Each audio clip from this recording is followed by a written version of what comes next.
Hmm. cheesy, cheeky, silly 90s stuff. It feels that it was an interesting film to revisit myself. I thought I owned this. I think it just kind of Air Force One, clear for takeoff. Mr. President, welcome aboard, sir.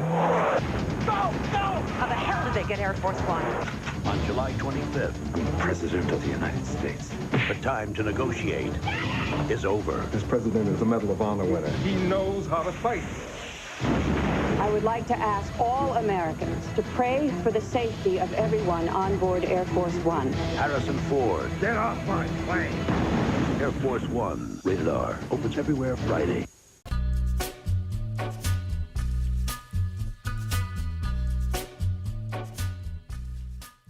All right, folks, welcome back to another first watch reaction type video with the Gourd King and I. That's right, the first time Gourd has seen Air Force One. Gourd, thanks for coming back and doing this with me again, my friend. Oh, well, thank you for having me. Yeah, this was it's a movie I've obviously known about for a long time. Even dated a girl in high school who was a pretty big fan of this movie, but just for whatever reason, never got around to seeing it until recently. Although for our first time watch sessions, this is one of the few I watched twice before the show. I wanted to rewatch it yesterday to make sure of all the points I have because this was not up to the standard I thought I was getting. Yeah, I want to get to that. Just a quick sort of premise intro. You can see how I do.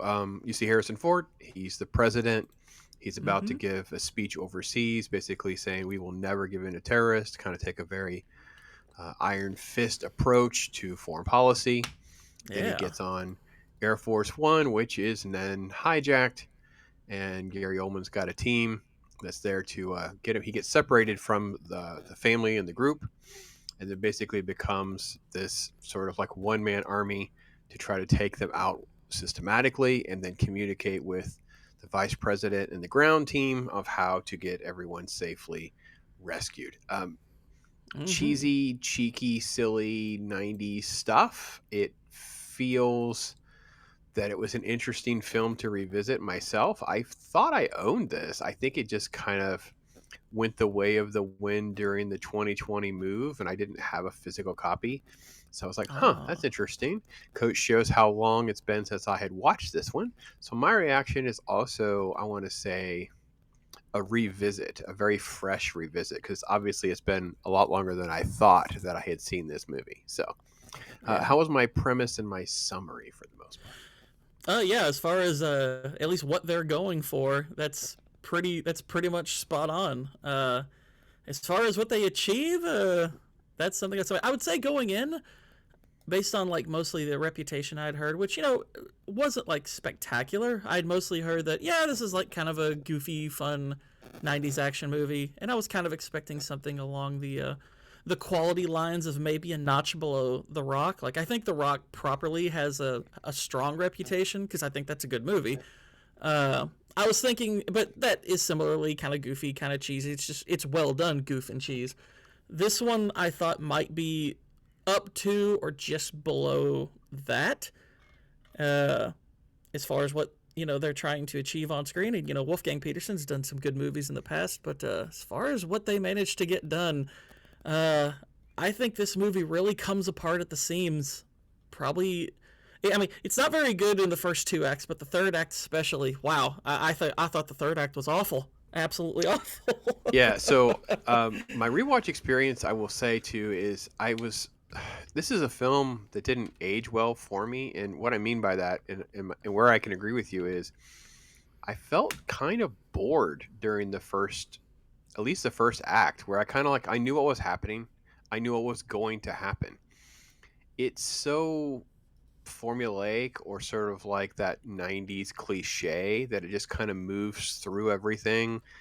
And I know what's happening or going to happen. And I don't want to say I checked out, but I just didn't feel very connected to the movie. So I feel like there is a theatrical first watch experience that you may have with this movie, and then how it has aged. And I feel sometimes movies like this are living on their legacy of what that theatrical experience was like. 'Cause it was fun. I remember it being, well received and a good time. It was a good time in the theater as far as the experience goes.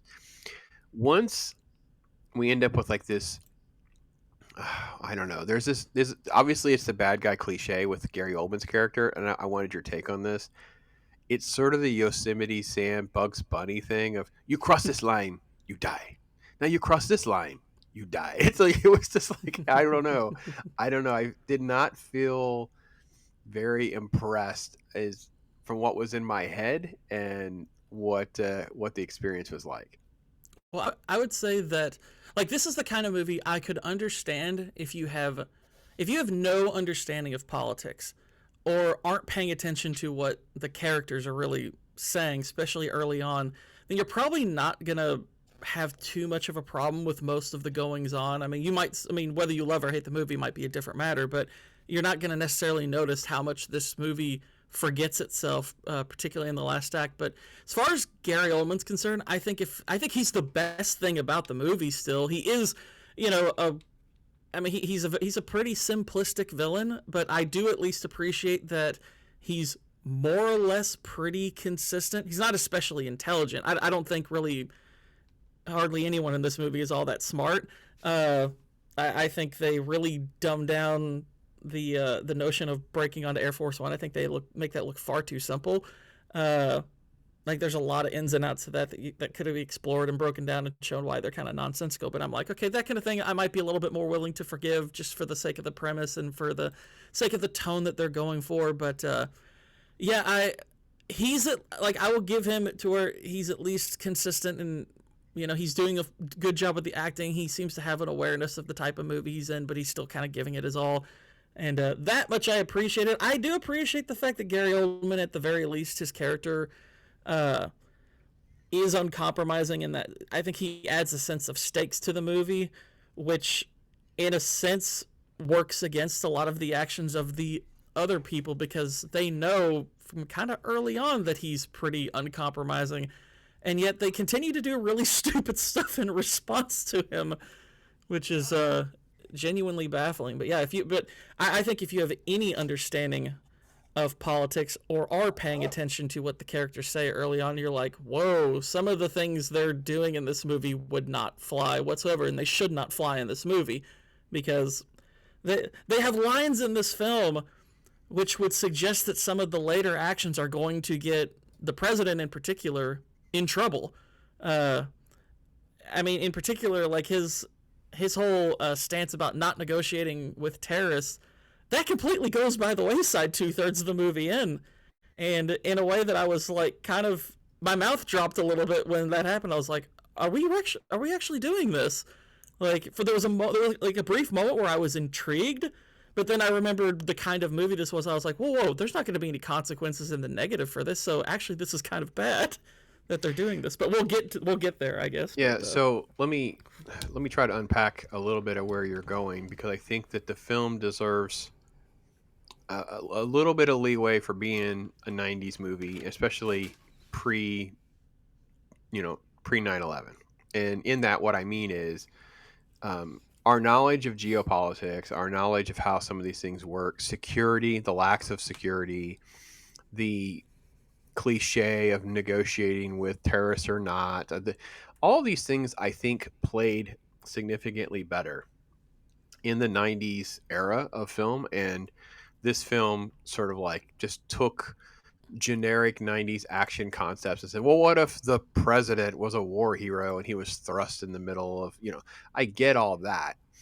And I don't think that really bothered me. I think that it there's just so many contrivances and things that just work out easily for Harrison Ford's character to continue to sort of like get, because they just like drop lines. He's a Vietnam War and Medal of Honor recipient. Okay, so like that doesn't. That's in hindsight. At the time, it feels like in the 90s you could hide behind references like that. Yeah. Since then, though, that feels like so. Well, I mean, like it's like a lot of this like kind of stuff you're referring to. I more or less was willing to like, the security being somewhat it being kind of shaky how they get onto the plane. I was like, okay, that's not all that believable, but that was the kind of thing I was like, I'm kind of willing to forgive that. There's at least some level of explanation how they get there. Granted, it is still a question mark how their inside man, how they got to him so quickly, because this is 3 weeks. I mean, basically they have the operation where they capture the general, which is kind of the inciting incident of the movie, and then within 3 weeks they've compromised one of the Secret Service men and use him to get aboard. They don't explore his motives really at all, which I thought was incredibly disappointing and kind of a massive problem with this movie, because I was like, okay, you did this in 3 weeks. How'd you do it? What was his reasoning for doing this? It's like I don't recall them ever giving much of a reason behind why he did what he did, which is bizarre. But all the same, it's like, okay, there's at least the guy being in place at least somewhat gives you a reason how they were able to do some of the stuff they did, like, get onto the plane, get the weapons they got. All that I was more or less willing to forgive because of, just kind of 90s action tropes and whatnot. Action movie tropes in general, really. But mostly what I'm talking about that really bothered me is the things they set up in the movie, they completely betray. His stance on certain things, they completely betray. They have lines of dialogue from certain characters, and then those characters go against it. And I'm like, okay, I'm not going to forgive that for being in the 90s. That's just bad writing. That's just really, really bad writing. It's like you've set up your characters to be this, and then they go completely the other way, and to no consequence, really. And they do explore notions such as, should we exercise the 25th Amendment? Because our president's not necessarily acting as a president. He's acting as a husband and father. I was like, yes, that is what's happening right now. They are literally saying these words in the movie, and I'm like, yeah, that's correct. So why aren't you doing it? And like early in the movie, like they have this little mini dispute about the Secretary of Defense and the Vice President. The Secretary of Defense says, well, right now, because of the type of situation this is, I'm in charge. And I'm like, okay, yeah. Then he's never in charge. It's like he's never in charge in the movie. And I was like, what are we doing? It's like, I thought he was in charge. What's going on? Well, obviously that was so. All right, let's rewind a couple things. So first off, let me get back to the inside man thing, because the inside man thing is definitely one of the biggest plot hole issues for me, because it just never gets dealt with. Yeah. So they have a person in Secret Service. They're very close to the president, the family, and the cabinet. He's the inside guy who's been working with these Russians. He gets the group access to weapons, different things. But we have no idea what the motivations, how any of that worked or operated. There wasn't even like the cliche 90s, you're the villain, you're the really, at the end of the movie. Like there's just really nothing there. It's like a little moment. And it was like you, and that's... It was one of the biggest... I don't know how my brain didn't register how bad that was and how big of an issue that was for me in the movie. Like it feels like that's supposed to be the twist, and it never really comes to fruition. Now, to what you're saying as far as more like political infrastructure. And again, they're taking advantage of, I want to say, and I hate to be this way, but I will say there is a lot of ignorance pre 9/11. Like a lot of us just kind of existed and we didn't understand, because I think with the internet and now with the way the media runs 24/7, a lot of these things have at least been brought up in discussion. It doesn't take long to Google and have some context. They're taking advantage of us because they're dropping moments, and then they just let the characters like just not do anything. And I think, again, I don't know that it's. I think it's lazy, because it's just he's hiding behind the fact that just focus on the action, people. So he's like, I'm trying to address it. Like I know that politically, the vice president and the general would be at odds, but I don't want to get sidetracked on that. So I'll have them sort of working on it and getting the signatures together for 25th Amendment. I'll have them kind of doing something, but I don't want to derail my action movie in it. So I feel like that's the problem with this movie in a lot of ways. It creates a lot of sort of like real life problems. Like this, it doesn't work in the real world. And Wolfgang Peterson doesn't want to derail his action project, but so he just constantly is sprinkling in references that things are kind of being dealt with or talked about or working on, but we don't really have any good continuity there. I mean, is that a fair way to analyze things for you? I don't know. I'm trying to give the movie a little bit of benefit, but I'm also trying to explain how I mean, I guess yeah. like I wouldn't be bothered by the whole like okay, so like the idea of the tug of war between the Secretary of Defense and the Vice President. My issue with it is that they outright state it. They outright state, well, this is this kind of situation, so I'm in charge. This is stated very early in the movie. And I was like, okay, so he's in charge.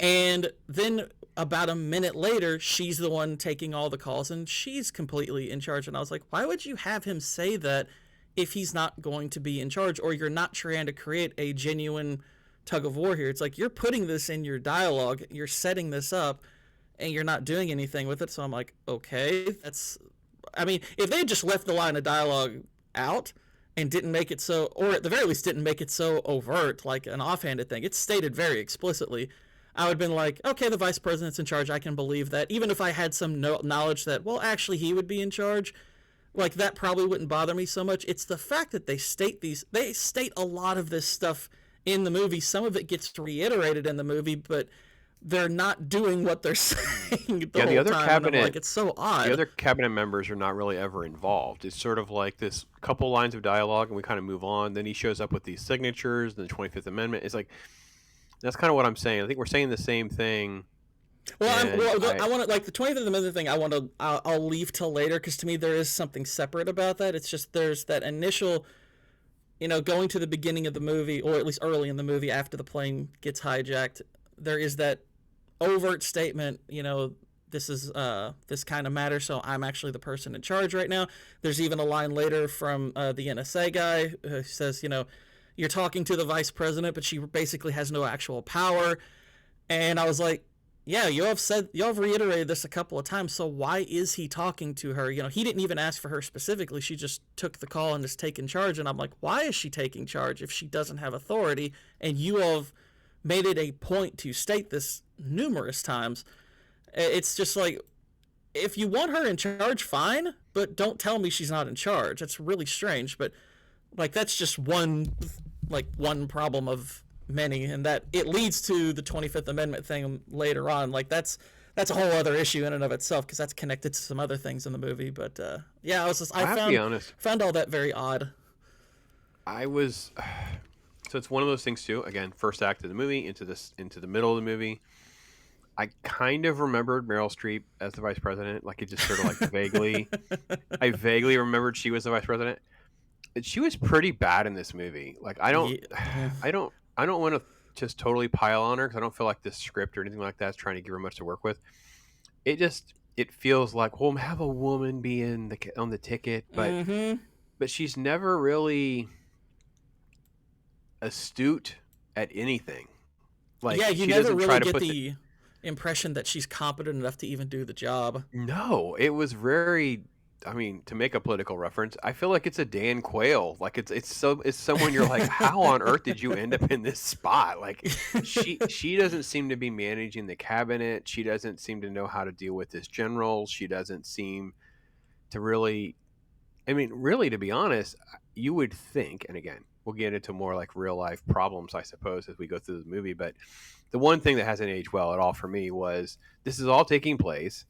She's relying on a bunch of ignorant cabinet people, and we don't have like Secret Service negotiate with terrorist experts ever coming into play of like how we actually deal with them. Like, you know what I'm saying? Like there's no real expert in the room. It's just a bunch of moron. I don't know what to say. I really feel like these would not be the best people to be making decisions on how to navigate this scenario. I just really didn't feel that. Yeah, and I'll tell you, there was one line in the movie, and this one is kind of offhand, so it's not like, it's not the biggest, it's not a huge thing, but it's still like the first time I heard it, I was just like, what?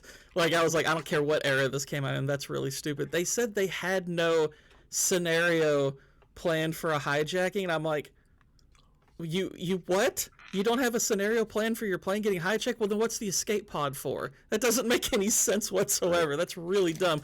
But also, and there's a key line. I just want to say something there that it would have played well for people in '97, not because they would have picked up on the contradiction with the safety pod. But because most people knew that if you had terrorists or someone take over a plane, the hijacking or whatever is just to take it to Cuba. It's just to take it somewhere. Like no one was like doing the terrorist thing on scale, really. So they were taking advantage again of the pre 9/11 audience. Just get stuck into an action movie. Don't think about the fact that there's a safety. Because I think if you do think about a safety pod, you're like, well, is that the only safety measure? I don't know. This is again I don't know. I know this sounds crazy, and maybe this will not age well to the audience. Maybe you'll think I'm bad for this, but I just watched Independence Day for 4th of July and all. I feel like the constant banter and bickering in that movie over aliens and stuff like that made more sense and was easier to sort of get my head around than this movie. There's nothing wrong with that's a correct take. Independence Day is a significantly better movie than this. But I'd say like the terrorist thing might have been relatively new, but I guess it's because why I was bugged by that line is because plane hijackings, those happened. They've been happening for decades. And I was like, really? Y'all have never considered the scenario of Air Force One being hijacked? You've never run a scenario like that? I find that extremely hard to believe. But again, that was a very offhand line. It was just one that stuck out a bit. I'll tell you one line, though, she had that really irked me later in the movie. It was from the line's early in the movie, but the problem comes later in the movie as the movie kind of forgets who these characters are. She literally says, like, when they find out that escape pod is empty, which I was like, how did he get out of that? That's nonsense to me. But she literally says he's not supposed to be taking risks with his life, And I was like, yeah, that's fine. I agree with that. He's the president. He's supposed to be bigger than that. But that feels like a line that they originally intended probably for maybe the Secretary of Defense, because that's more his way of thinking later in the movie. That seems to fall more in line with that side of the kind of argument going on the ground. Her saying that, I thought, becomes very strange later in the movie, because I'm like, he's taking risks with more than just his life. By the end of the movie, he's taking risks with the sovereignty of other nations later in the movie. So that line I thought was, becomes very strange if you watch the whole movie. It's like, because that doesn't fit her character later on. It's strange. I don't think her character was really well thought out. I think it was, we're going to put a female actress in the role so that we look like we have a female on the ticket, and that's what we're doing. And then the vice president and all of the political details. I was trying to look. I was looking to see. Andrew Marlowe wrote the screenplay, and I don't see a bunch of other stuff. Let's see. Nope, not a lot. So Air Force One, End of Days, and Hollow Man. So not a good resume. Mm-hmm. He is, let's see, a screenwriter, first screenplay. Yeah, he just lucked into a couple things and then jumped over to TV. All right. So, all right, fair enough. Yeah. Worked on Castle. Well, that's where he made all this. Oh, he only wrote 21 episodes. They make it seem like that was his big claim to fame or whatever. 21 episodes is like the equivalent of what used to be a season. That's not very much. Anyway, so yeah, okay. I just feel like it's just a bunch of generic plot points and elements that are kind of threaded together to say, we want an action movie. How about the president is a military guy and he can hold his own? Let's do that. It's like, okay. Mm-hmm. And that's kind of, no one's really fleshing out the nuances of all of this. And I was with you that a lot of these things, these conversations, these back and forths, they just did not age well at all. Mm-hmm. And more importantly to this, and again, I know we're spinning our wheels in kind of like the easy part of the movie, because the third act is a complete debacle. This movie is way too long. Like I forgot, because it's just at 2 hours and 4 minutes, at 124 minutes. That last 15, 20, there's like multiple endings. It just keeps going. The absurdity of the rescues and how many different endings there are. And I forgot all that, man. I totally forgot how bad this just the layers and layers of stuff happening, and this is not the ending. We'll have another ending, and this is the moment. And this stuff was just dumb. I just it was just going too far. Yeah, 'Cause he like wasn't really smart or clever. He no, just, it's yeah. very much the opposite. Like, Right. and it's funny because for all the stuff I'm bringing up that was bothering me particularly early on, for about the first hour 10, hour 20, as you're approaching the final act, I was still, and I'm not trying to give my rating away totally, but I was still kind of like, okay, it's got a lot of problems, but there's some stuff that I thought was pretty decent. There's one scene in particular that I'm still like in isolation. I think it's really, really good where Gary Oldman's got their, I don't know if she's like a PR person or something, but the woman he ultimately shoots. I was like, that whole scene I thought was really, really good. If the movie had followed through with that particular idea, it would have been way better because the movie kind of betrays it. But like him being forced to like not reveal himself and listen to this woman die, you're putting him in this position where he's having to make this awful choice. And I was like, that's very intriguing. That's very interesting. I really liked that scene. So up to that point of the movie, I was still somewhere around like probably a 5 out of 10, which, is anybody who knows how I rate movies knows that, okay, you still have to earn that with me. That's not the worst endorsement in the world coming from me. It's like, I don't give... Like, I take scoring, how I rate movies relatively seriously. I mean, so getting that, it's like, okay, that's not bad. That more or less puts it in territory where it's fun, it's watchable, it has a good number of merits. But, boy, when you get to that third act, like you said, it's a complete debacle. It really drags the movie down. And in really every single facet, I think the character writing's terrible. I think the dialogue's bad. I think the constant barrage of scenarios and stakes that they try to manufacture, it's rough. This movie got god awful terrible by the time we're getting people shot. We're still going to like zip line them across to the rescue, and he's quote going to stay behind. I'm like, sorry dude, you do not have a say. Like, there's no way. I mean, they're not SEALs. I don't know the equivalent group of this, who these people are, but there's no way they're leaving him behind. It was nuts. They're basically just they're basically a patrol. I think they're like an Air Force patrol or something like that. So this is something they kind of come up with, no pun intended, on the fly. But they are well aware that, okay, this is the president. He comes first. We have to get him off first. I don't care what he wants. He's coming off first. He's the president. He has to go. Though before this is when the movie, I think the movie begins to fall apart when he gives in to Gary Oldman's demand and has the Kazakh general released. That's to me where the movie falls apart, because I was like, oh, he just negotiated with terrorists. That's not okay. And that's the moment where I was like kind of stunned, because I was like, whoa, you've built this guy up who's someone who doesn't negotiate with terrorists. And now I had that initial moment where I was intrigued by this. I was like, whoa, he broke him down. Okay.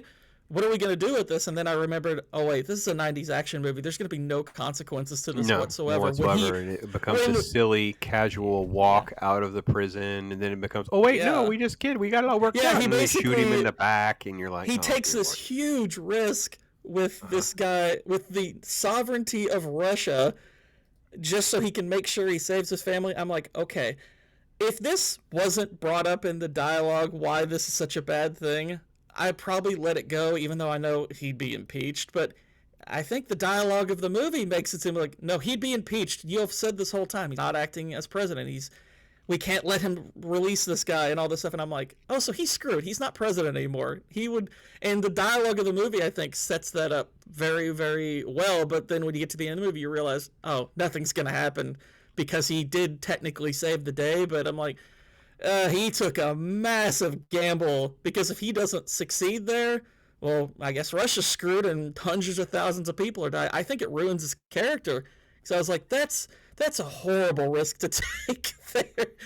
But and then every following scenario as well is just really, really and again, dumb maybe and this goofy. is the hot take, and I'll follow it wherever it lies. Because I don't know about the impeach thing, because I feel like we also trade and release terrorists and we let people go all the time, and there's never any accountability in the real world. However, I think the bigger issue here is the film is subtly trying to just just get us on an emotional string that it's okay to negotiate with terrorists. It's like it's okay to. It's just don't be the hardballer guys. This is the worst type of way approaching foreign policy is taking a hard line because Yeah. the moment you do, your family could be at risk and you'll just fold up. You'll just fold like a card table and have to concede. And then so it's like the political nuances of the script felt so overly simplistic, and he's not a man of any substance or fortitude really at all by the end of the movie, Yeah. like you were saying.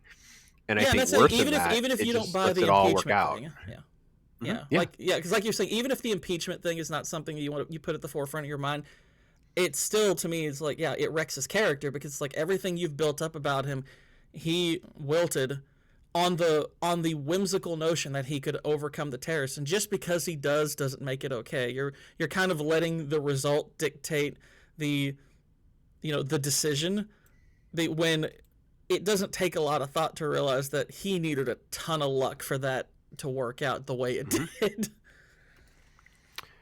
So that was that was probably one of the biggest things about this movie that I totally forgot is this movie is literally just resting on a foundation of contrivances, conveniences, and luck.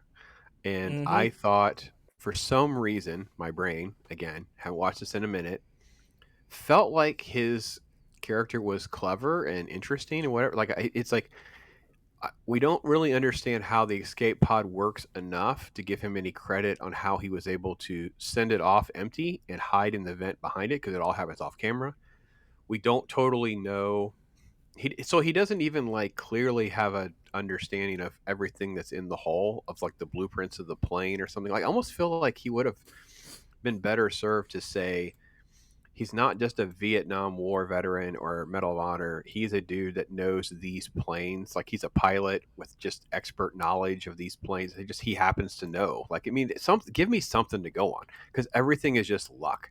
He walks by this room at the right time so this terrorist doesn't see him. It's literally just bad cliche after cliche, and I totally forgot how bad they were. Like I knew watching this, I was like, man, and I watched this way before we were supposed to record it. I know there was a delay when we're now recording this. I've watched this and I thought, oh yeah, Gourd is going to lose his mind in this movie. That is terrible. That is terrible. That is awful. And it's just these lucky moments that are stacked on top of each other for no rhyme or reason at all. You know me so well. Yeah, I was messaging friends while watching this, and I was like, "You have seen this, right?" And a couple of them, they were like, "Yeah." And I was like, "This is a really terrible movie," and I'm bringing up point for point, and they're like, "Yeah, that's really really dumb." I kind of was losing my mind a little bit, and then like you brought up like just how much luck goes into it. One of my favorite terrible moments that just it made me laugh at how absurd it was when they like he's talking to I guess an engineer or probably mechanic. He's telling him how to detach and cross these wires to dump the fuel.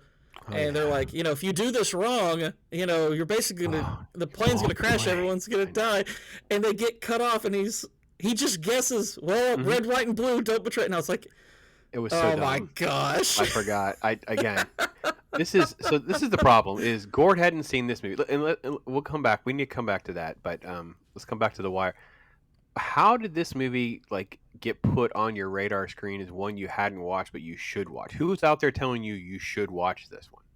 Well, I guess when it first came out, like I said, it was my high school girlfriend. She was a big fan of this. Then when high school ended and everyone kind of went their separate ways, it more or less kind of fell by the wayside. I never quite forgot it. It was kind of one of those movies that I was aware of and kind of always had in the back of my head as something I should see. I think when it first released in like 4K, it got really cheap not long after, and I like picked up a digital copy of it. So I actually do own this movie digitally, and this was before we decided to cover it. Because I was like, yeah, this, I've heard this is good, and it was just one of those consistent movies where, you hear the memes like "Get off my plane" and stuff like that, or Gary Oldman.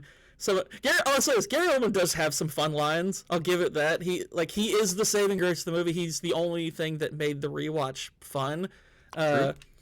But so I do have to give kudos to him, and I do think Ford's giving a good performance. I wouldn't I don't just think bring Harrison. up. Yeah, I don't think. I think Harrison was believable Yeah, as a yeah, president.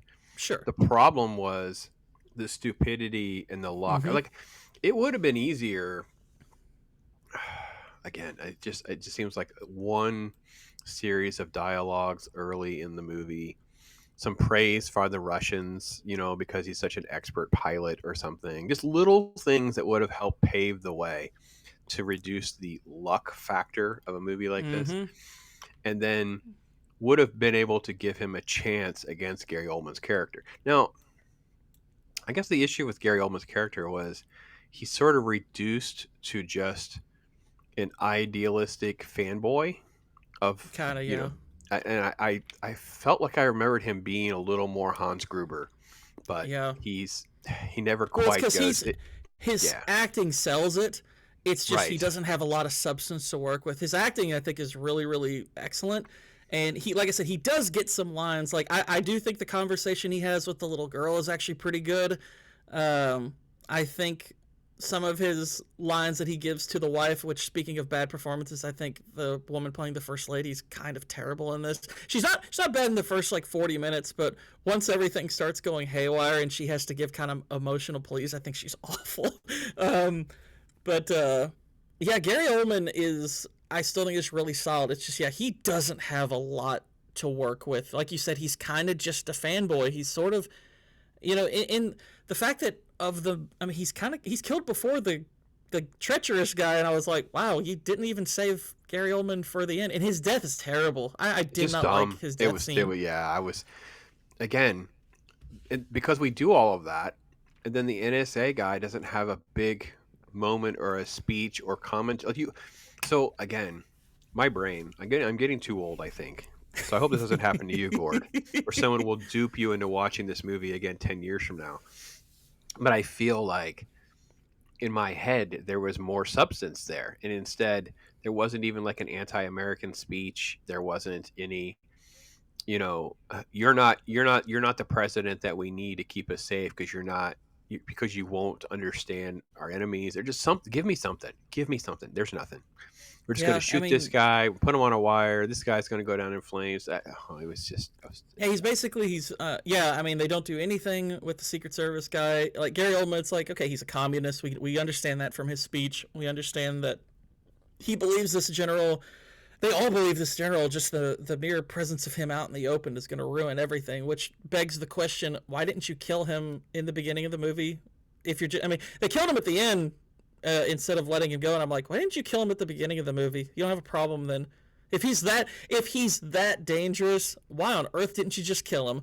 Yeah, why would the But, Russians leave him alive? If that's he's what I'm that saying. It's like, yeah, why would you all? If the Americans didn't do it, I can go, all right, well, they didn't do it. But the Russians leaving him alive, the Soviets leaving, like, that doesn't make any sense to me. I was like, because the movie needs it to happen. Basically, Correct. it's really just that the movie needs it to happen.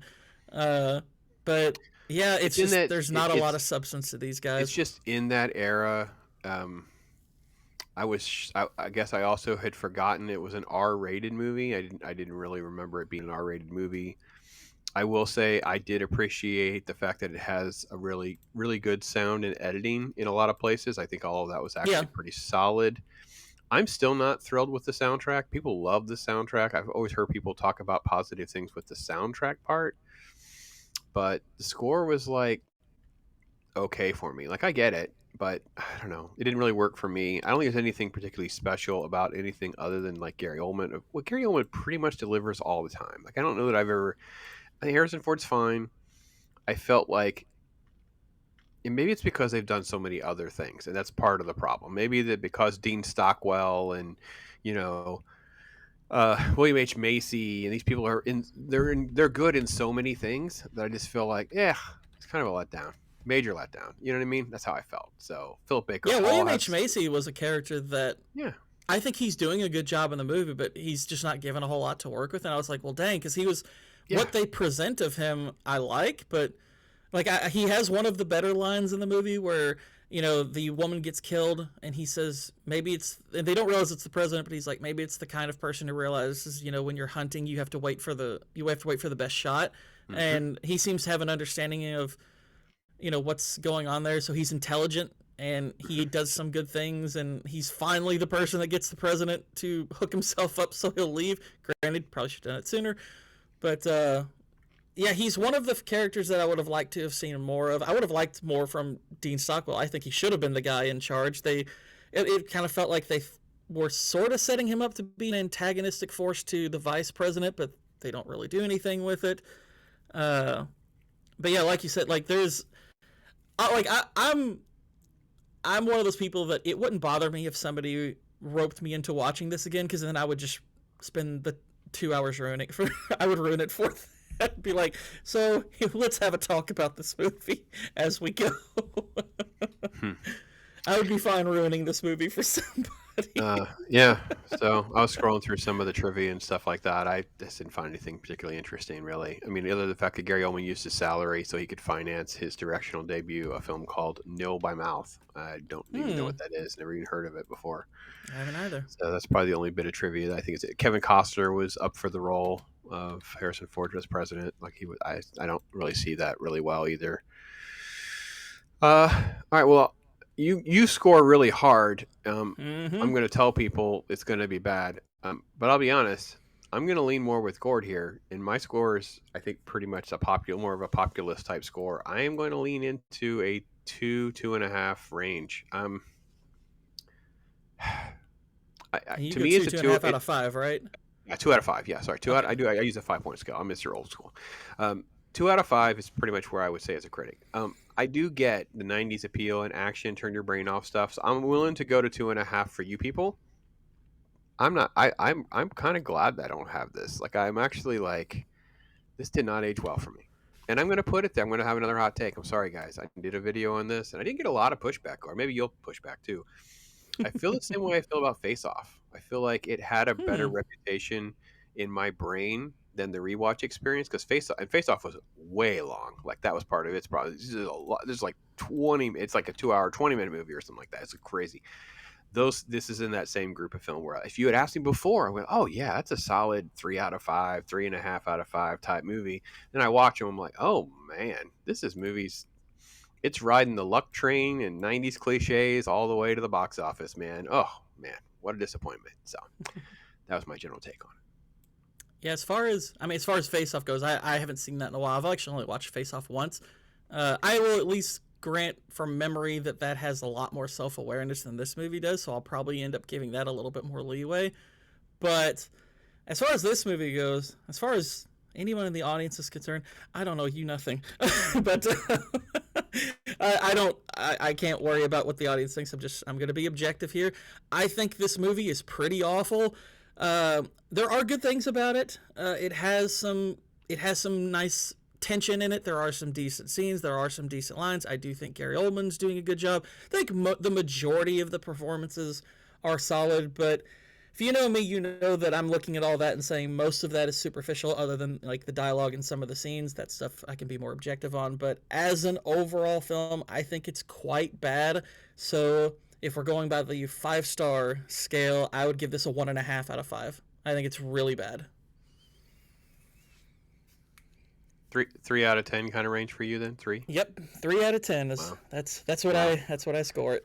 And I might actually do a video of this one down the road. Like, I think it's 30-year anniversary will be in 2 years. I might actually do a breakdown of this when its anniversary pops up, because it's the kind of, I like exploring the narratives around movies and challenging them. This is one that deserves to be challenged, because this is a bad movie. This is a bad movie. It's 1997, so you got a little bit of time to kind of put some thoughts together for, maybe you could jot in a journal somewhere some notes and thoughts that you have now, and see how that dates when you can do your 2027 30th anniversary breakdown and attack. Made a lot of money, $315 million in box office. It's a lot of money for its time. That's a lot of money for its time. By the way, we didn't even bring up the special effects, how bad they look at times. Yeah. Special effects on the plane look pretty terrible. There are moments where I thought it's done well and we're doing good. And there's other times where I'm like, oh, dear Lord, that is terrible. Like, it's not so... Looks unfinished. Yeah.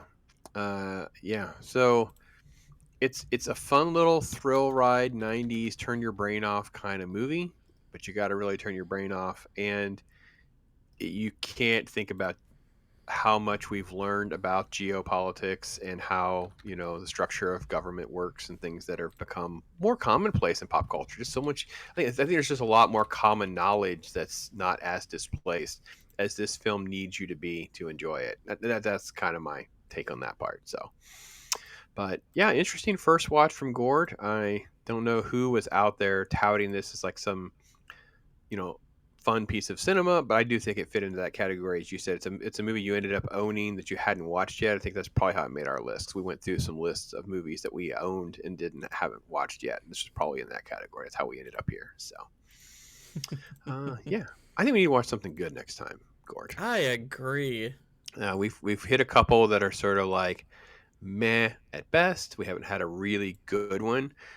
The one that I was going to say we need to just move to the list because I know it's going to be good. I've never heard anyone say anything bad, and I've never seen it. I'm pretty sure you have seen it for sure, and that is the Memories of a Murder, the Korean film. Oh yeah, I actually haven't seen that. So yeah. Oh, you haven't? Yeah. No, I haven't watched that yet. Okay, good. So let's do that next. I know Awesome. we didn't really have that on our radar screen for next, but I think we should move that one up because I need something good. It's not just this, it's a whole lot of other things in my life where things have not been good. And if you guys are out there seeing the movies that are out there, whether it be, the Superman or whether it be Jurassic World 7, and it's fantastic. I'm in a bad place. I need to have something good because F1's fine. I can recommend F1 if you wanted this. You want to have turn your brain off, have a good time, but it's 20 minutes F1, too long. Yeah, I mean it's a bit long, but I think it's at least I mean I don't know how true it is to Formula One racing, but it's a much better told story than this. That's for sure. That's not my criticism. My criticism is there's like this little plot in the third act that we don't need. It's like suddenly we have this forged document and it leads to him having this accident. Yeah, and he's like, I would cut that out. But none of that actually has any payoff. Yeah, we just don't need any of that piece. Just cut all that out. Yeah. Literally, the film can just keep moving in the direction that it's going without any of that, and it was totally fine. We end up in the exact same place. Yeah, Just I mean, I don't think it that's it. Yeah, I don't think it hurts the movie too bad, but I totally agree. It's superfluous. They didn't need it. You could cut that out. You could obviously cut that character out entirely. Same movie. I didn't mind having the corrupt guy as a foil to the Ruben character. That's fine. No, I wouldn't mind him in the movie if you did something. Why they have to win. Yeah, like I wouldn't mind him. No, I mean, I guess he's it's just a figurehead of the board. Yeah, it's kind of. The reason I say you could cut him out is because the plot function the plot line we were talking about. That's kind of why he's there, and I was like, oh well, that doesn't really seem necessary. So that kind of makes the character not that necessary. Yeah, they didn't need to create that plot element for him to be there. They just had him there as the board member. He's representative of the board to say, Ruben, you have to win a race to keep control. If you do not finish first in a race, we're going to take control away from you. Like that was the entire thing that was pitched to Brad Pitt early in the movie was we have to win one. We only have to win one. And it's like he's the figure of that entity, the board or whatever, that's going to take that control away. The problem is then they overstep their bounds with he cheats the system and tries to game it, and that gets so. Well, if you remember, he actually is kind of acting like he's on their side at first. Like, oh yeah, 100%. When he initially arrives, he's like, no, I'm one of the members of the board who doesn't want them to sell it away. Right. But then you find out, oh no, it's because he wants to take it for himself. It's like, oh, okay. Yeah, it was dumb. But no, I haven't had a lot of good things. Memories of Murder is supposed to be really grand. I'm really willing to. I can live with something super strong because it's been slim pickings, and that's what we'll talk about next time. But folks, listen, check out the Gourd channel. Check out all the different fun stuff he's doing. He's gaming, he's doing videos, he's talking commentary, all the things that you want. And if you think I'm a tough critic, make sure you put on your big boy britches because Gourd's even tougher than I am. So, but it's always fun doing this, Gourd. Thank you so much, my friend. Oh, thank you. Yeah, these are always fun. I have a good time as always, and I prefer to enjoy a movie, but if we have to skewer one here and there, that's fine too. Well, we've had some that have been on both sides of that, like Mary Poppins versus something like Running Man. So we jump around to good, bad, and ugly, and this is one of those experiences that we now put our flag in and say, hey, look, we already did that movie. So Yeah. yeah, folks, get out there, find good stuff, make yourself happy, and enjoy life. And we thank you enough for joining and spending time with us, and thank you again to Gord for coming and doing this with me. Be blessed, everyone. Talk hard. Till next time. I am Pops.